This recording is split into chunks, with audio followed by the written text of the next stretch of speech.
It was at about just before 7 a.m. where there were officers at the airport who were made aware of a man in distress, and he was in a Jeep Cherokee parked outside the airport. And there was some conversations happening with this individual, and early information indicates that this individual produced a firearm, and the officers responded with shots fired. I don't know how many shots. That's too early to confirm. We're still collecting that forensic evidence. But what I can tell you is early information indicates that this male did not discharge his firearm. However, a firearm was produced. This occurred outside of the vehicle, and then the officers on scene provided first aid, and then that male, paramedics responded, and he was subsequently pronounced deceased.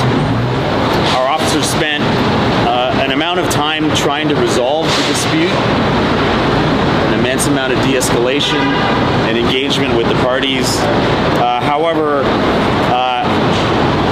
abruptly, one of the individuals produced a firearm at our officers, and I must say that there were 3 officers that responded. As a result of that, to protect themselves and the community and the passengers here at the airport, 2 of the officers engaged with the individual. As a result, the subject was shot.